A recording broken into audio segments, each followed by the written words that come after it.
ابھی بھی آپ دیکھیں کہ اڈیالہ جو بھی سیشن کے لیے آتا ہے یا کسی اور مطلب ہے کہ شاپنگ کرنے بھی جاتے ہیں، کہتا ہے اڈیالہ کا چکر لگا لیں اور ادھر جو ہے پریس ٹاک کر کے آ جاتے ہیں، تو پورے اسلام آباد جام ہوتے ہیں۔ اسلام آباد پنڈی کے لوگوں کی جو ہے وہ زندگی جیرن بنی ہوئی ہے، تو ہم کہتے ہیں کہ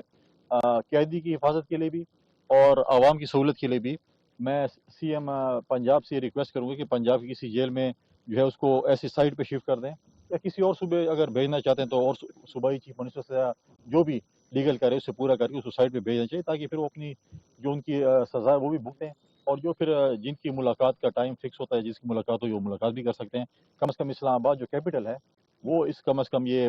بندی سے اور موبائل آف کرنے سے یا جو چیزیں اس سے کم از کم بچ جائے۔ علی امین صاحب جو سہیل افریدی صاحب کو صوبہ دے کے گئے، جب اس کو سنبھالیں گے تو پتہ چلے گا، کیونکہ 2 سال میں ان کا جو پہلا استعفیٰ آیا تھا اس میں لکھا ہوا تھا کہ 2 سال میں حالات بڑے خراب تھے، 2 سال میں بڑے بہتر کر دیے۔ آپ مجھے خود بتائیں، میڈیا کے ذریعے آپ کو دیکھتے ہوں گے کہ 2 سال میں حالات ٹھیک ہوئے یا خراب ہوئے ہیں۔ فائنینشیل حالت سے کہا کہ میں نے بہت بہتر کر دیے۔ فائنینشیل تباہی جو سہیل افریدی کو صوبہ چھوڑ گیا، ایک کھنڈرات کا صوبہ ہے، ایک بیڈ گورننس کا صوبہ چھوڑ کے گئے ہیں، ایک کرپشن سے بھرا ہوا صوبہ چھوڑ کے گئے ہیں۔ ہیلتھ اور ایجوکیشن آپ خود دیکھیں، کل بھی سہیل افریدی صاحب نے خود ہی اپنے ہاسپٹلس کی وزٹ کی اور ان چیزوں کو جو ہے وہ ختم کیا۔ لیکن دیکھیں ہم یہ چاہتے ہیں کہ ہمارے جو صوبائی سیکریٹریٹ ہے، چاہے سہیل افریدی صاحب ابھی سی ایم بنے ہیں، وہ اڈیالہ میں نہ ہو، صوبائی سیکریٹریٹ ہمارا جو ہے وہ پشاور میں ہو، کیونکہ اس وقت جو روزانہ کی بیس پہ اگر آپ اڈیالہ جاتے ہیں یا پنڈی جاتے ہیں تو ہمارے وزراء ان کے ساتھ ہوتے ہیں، کابینہ ابھی تک پوری نہیں ہے تو وزراء ساتھ ہوتے ہیں، تو ہمارے سیکرٹری صاحبان بھی پریشان ہیں کہ ہم کیا کریں، اور وفاق کے جو سیکرٹریز ہیں، جو وفاق کی جو کوارڈینیشن صوبے کے ساتھ ہے وہ بھی نہیں ہو رہی ہے۔ تو ہم چاہتے ہیں کہ ہمارے صوبہ اس وقت بڑا ہی ایک ایسا سینسٹیو صوبہ ہے جس میں دہشت گردی کے خلاف جنگ ہے، جس میں ہم نے وفاق سے جو ہے اپنے جو باقیات ہمارے ہیں یا بقایا جات ہیں اس کی مد میں جو پیسے ہمیں دینے ہیں وہ ہم نے لینے ہیں، لیکن ہم نے گالم گلوچ نہیں لینے۔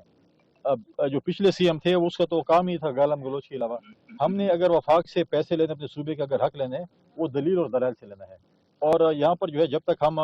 اپنے ریاست کو، اپنے وفاقی اداروں کو، اپنی فوج کو جب تک سپورٹ نہیں کریں گے، ہم وہاں پر امن نہیں لا سکتے ہیں، اور جب تک ہم وفاق کے ساتھ کوارڈینیشن نہیں کریں گے، ہم اپنے جو فنڈز ہیں وہ نہیں لا سکتے ہیں۔ لہٰذا دیکھیں اس وقت بھی جو لوگ یہ تو پی ٹی آئی والے کہتے ہیں کہ آپ ان سے مذاکرات کریں جو دہشت گردی کر رہے ہیں، آپ مجھے بتائیں جو ریاست کے خلاف ہتھیار اٹھائے گا، جو پاکستان کے آئین اور قانون کو نہیں مانے گا، اس کے ساتھ ہم ڈائلاگس بالکل نہیں کر سکتے ہیں۔ ہم کسی صورت میں ان سے ڈائلاگس نہیں کریں گے۔ ہم نے پہلے بھی ان کے خلاف جنگ لڑی ہے، ہم دوبارہ بھی ان کے خلاف جنگ لڑیں گے اور اس صوبے میں امن لے کر آئیں گے۔ اور ہماری یہی ہمیشہ صوبائی حکومت سے ہوتی ہے، اپیل ہوتی ہے کہ آپ اپنے صوبے کی بہتری کے لیے اپنے سیکیورٹی ایجنسیز کو سپورٹ کریں جو روزانہ کی بیس پہ شہادت دے رہے ہیں، اور اپنے صوبے کی بہتری کے لیے آپ وفاق کو سپورٹ کریں تاکہ ہم صوبے میں ترقیاتی کام لے کر آ سکیں۔ 28ویں ترمیم تو ڈیفینیٹلی آنی ہے، آج آنی ہے، کل آنی ہے، سال بعد آنی ہے، 10 سال بعد آنی ہے، جو بھی ترمیم پارلیمنٹ میں آئے گی 28ویں ترمیم ہی ہوگی۔ اب مسئلہ یہ ہے کہ 28ویں ترمیم کے جو مسودہ ہے وہ ہر کسی کی جیب میں اپنا اپنا ہے، آپ کے پاس اپنا ہے، میرے پاس اپنا ہے، حسن مرزا صاحب کے پاس اپنا ہوگا اور کسی اور کے پاس اپنا ہوگا۔ لہٰذا جب آئے گا اس پہ ہمارے ساتھ شیئر ہوگا۔ 27ویں ترمیم ہمارے ساتھ شیئر ہوئی تھی، ہم نے اس کے اوپر سی سی کی 2 دن میٹنگ کال کی، چیئرمین بلاول بھٹو زرداری صاحب نے، پریزیڈنٹ صاحب بیٹھے ہوئے تھے، اور ہم نے بڑی ڈیٹیل کے ساتھ 2 دن کے اوپر ڈیبیٹ کی۔ اس میں کچھ چیزیں میں ڈراپ کی، کچھ میں امینڈمنٹ کیا اور کچھ اپروو کیے۔ جب 28ویں ترمیم آئے گی اس پہ ڈسکشن ہوگی، پھر اس میں دیکھتے ہیں کہ ہماری پارٹی کی سی سی کون سے اپروو کرتی ہے، کون سے میں امینڈمنٹ کرتی ہے، کون سے ڈراپ کرتی ہے۔ جہاں تک آپ نے بات کی ہے کرپشن کے اسکینڈل کی، میں آپ سے بالکل اتفاق کرتا ہوں۔ ہم نیب سے ہمیشہ ریکویسٹ کرتے ہیں کہ آپ اغوا برائے تاوان کا ادارہ نہ بنیں، آپ پولیٹیکل وکٹمائزیشن کا ادارہ نہ بنیں، آپ آرم ٹویسٹنگ کا ادارہ نہ بنیں۔ آپ ہمیشہ اس انتظار میں ہوتے ہیں کہ کوئی بڑی مچھلی یا بڑا اسکینڈل آئے اور ہم پلی بارگین کر کے ان کے جو پیسے جو انہوں نے کھائے اس میں سے ان کو کچھ پرسنٹیج دے دیں اور باقی ان کے صاف ہو جائیں۔ جب تک اس ملک میں سزا جزا نہیں ہوگی، چیزیں ایسی ہم سنتے رہیں گے اور اگلی اسٹوری کا انتظار کرتے رہیں گے۔ جب تک اس ملک میں سزا جزا نہیں ہوگی، سزائیں نہیں ہوں گی، آپ کوہستان کا اسکینڈل دیکھیں، سب سے بڑا 50 ارب روپے کا، اگر یہ سندھ میں ہوتا تو پتہ نہیں آج ٹی ویوں میں کیا کیا کچھ ہو رہا ہوتا۔ آپ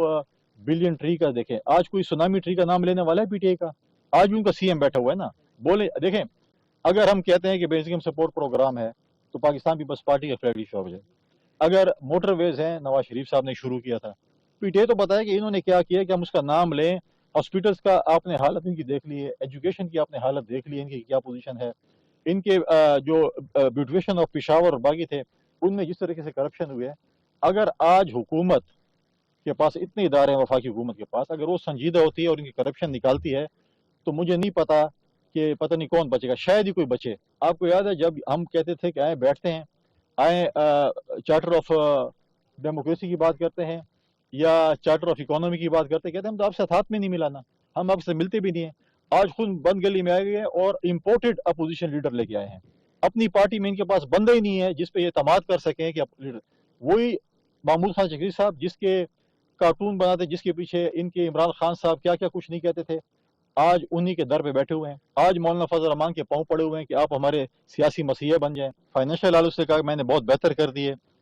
فائنینشیل تباہی جو سہیل افریدی کو صوبہ چھوڑ گیا ہے، ایک کھنڈرات کا صوبہ ہے، ایک بیڈ گورننس کا صوبہ چھوڑ کے گئے ہیں، ایک کرپشن سے بھرا ہوا صوبہ چھوڑ کے گئے ہیں۔ ہیلتھ اور ایجوکیشن آپ خود دیکھیں، کل بھی سہیل افریدی صاحب نے خود ہی اپنے ہاسپٹلس کی وزٹ کی اور ان چیزوں کو جو ہے وہ ختم کیا۔ لیکن دیکھیں ہم یہ چاہتے ہیں کہ ہمارے جو صوبائی سیکریٹریٹ ہے، چاہے سہیل افریدی صاحب ابھی سی ایم بنے ہیں، وہ اڈیالہ میں نہ ہو، صوبائی سیکریٹریٹ ہمارا جو ہے وہ پشاور میں ہو، کیونکہ اس وقت جو روزانہ کی بیس پہ اگر آپ اڈیالہ جاتے ہیں یا پنڈی جاتے ہیں تو ہمارے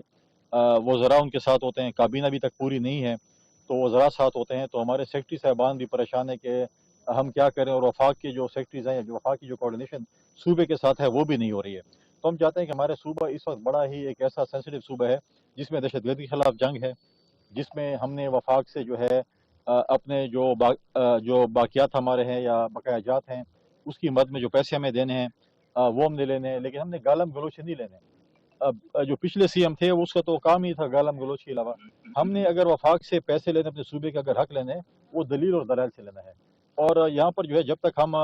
اپنے ریاست کو، اپنے وفاقی اداروں کو، اپنی فوج کو جب تک سپورٹ نہیں کریں گے، ہم وہاں پر امن نہیں لا سکتے ہیں، اور جب تک ہم وفاق کے ساتھ کوارڈینیشن نہیں کریں گے، ہم اپنے جو فنڈز ہیں وہ نہیں لا سکتے ہیں۔ لہٰذا دیکھیں اس وقت بھی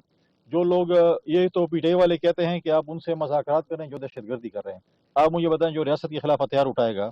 جو پاکستان کے آئین اور قانون کو نہیں مانے گا، اس کے ساتھ ہم ڈائلاگز بالکل نہیں کر سکتے ہیں۔ ہم کسی صورت میں ان سے ڈائلاگز نہیں کریں گے۔ ہم نے پہلے بھی ان کے خلاف جنگ لڑی ہے، ہم دوبارہ بھی ان کے خلاف جنگ لڑیں گے اور اس صوبے میں امن لے کر آئیں گے۔ اور ہماری یہی ہمیشہ صوبائی حکومت سے ہوتی ہے، اپیل ہوتی ہے کہ آپ اپنے صوبے کی بہتری کے لیے اپنے سیکورٹی ایجنسیز کو سپورٹ کریں جو روزانہ کی بیس پہ شہادت دے رہے ہیں، اور اپنے صوبے کی بہتری کے لیے آپ وفاق کو سپورٹ کریں تاکہ ہم صوبے میں ترقیاتی کام لے کر آ سکیں۔ 28ویں ترمیم تو ڈیفینیٹلی آنی ہے، آج آنی ہے، کل آنی ہے، سال بعد آنی ہے، 10 سال بعد آنی ہے، جو بھی ترمیم پارلیمنٹ میں آئے گی 28ویں ترمیم ہی ہوگی۔ اب مسئلہ یہ ہے کہ 28ویں ترمیم کے جو مسودہ ہے وہ ہر کسی کی جیب میں اپنا اپنا ہے، آپ کے پاس اپنا ہے، میرے پاس اپنا ہے، حسن مرزا صاحب کے پاس اپنا ہوگا اور کسی اور کے پاس اپنا ہوگا۔ لہٰذا جب آئے گا اس پہ ہمارے ساتھ شیئر ہوگا۔ 27ویں ترمیم ہمارے ساتھ شیئر ہوئی تھی، ہم نے اس کے اوپر سی کی 2 دن میٹنگ کال کی، چیئرمین بلاول بھٹو زرداری صاحب نے، پریزیڈنٹ صاحب بیٹھے ہوئے تھے، اور ہم نے بڑی ڈیٹیل کے ساتھ 2 دن اس کے اوپر ڈیبیٹ کی۔ اس میں کچھ چیزیں میں ڈراپ کی، کچھ میں امینڈمنٹ کیا اور کچھ اپروو کیے۔ جب 28ویں ترمیم آئے گی اس پہ ڈسکشن ہوگی، پھر اس میں دیکھتے ہیں کہ ہماری پارٹی کی سی کون سے اپروو کرتی ہے، کون سے میں امینڈمنٹ کرتی ہے، کون سے ڈراپ کرتی ہے۔ جہاں تک آپ نے بات کی ہے کرپشن کے اسکینڈل کی، میں آپ سے بالکل اتفاق کرتا ہوں۔